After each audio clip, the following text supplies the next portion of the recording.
Hiya, I'm Noor. I conducted a project within my school on sexism and sexual harassment.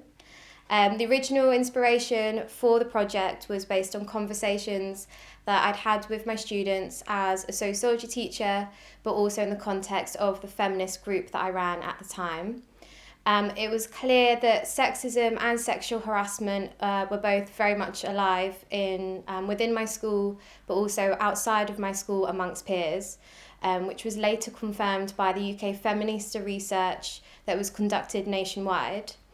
I'd had various conversations with colleagues and students about that research, and it sort of transpired that actually a lot of people didn't believe that it was a problem within our school, which informed the first aim of my project, which was to raise awareness of what sexual harassment and sexism looked like within my school and the extent of the problem.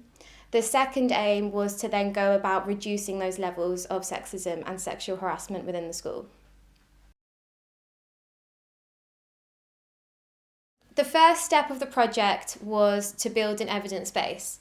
This started off with a conversation with my head teacher where I suggested the initial idea, and she actually informed me that some parents had made complaints about the experiences that their children had had in relation to sexism and sexual harassment. She was very supportive of the idea and suggested that I needed to collect more data. So I went about conducting interviews with both staff and with students. I did group interviews and I did one-to-one interviews, and I focused on either males or females, conducting those interviews separately. I found actually that these interviews were really insightful and that people, both staff and students, were actually very open about sharing their experiences and their opinions, and it was just the lack of opportunity that had stopped them from sharing those previously. I conducted surveys across the school. These were based on interview responses from the one-to-one interviews and the group interviews, as well as UK Feminista resources, which I tweaked to suit my school context. It went out to all students across every year group, including the sixth form, and also to all staff. And then I collated all the information and tried to identify certain patterns across the school, which I then later shared with colleagues and with the student body. So the second step of the project was to change practices and policies within the school. Firstly, I used staff insets and assemblies to communicate the survey results, to clarify what sexism and sexual harassment actually mean, and then to talk about what the project was going to do for the school to create positive change. I then met with the head of behaviour and talked about how we could change the behaviour policy. We edited it so that we included sexism and sexual harassment as sanctionable behaviours, and specified what the consequences of those behaviours would be. And then we shared that information with both staff and students. I also met with the head of child protection, and we used the survey and the project to inform the peer-on-peer abuse in the new child protection policy. And lastly, I opened myself up to both staff and students as an informal advisor, where I advised about who to report issues to, encouraging staff and students to report issues in the first place, and to talk about possible consequences to those issues. Overall, the impact of the project was really positive.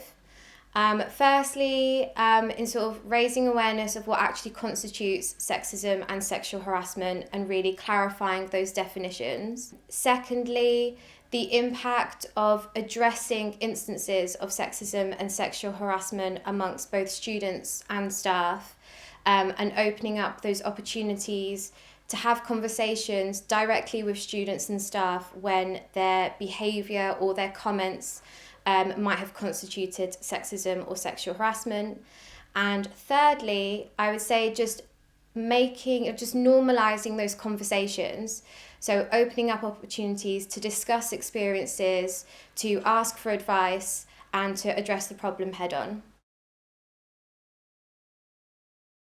If you were thinking of doing a project similar to mine in your school, these would be my top tips. Tip 1,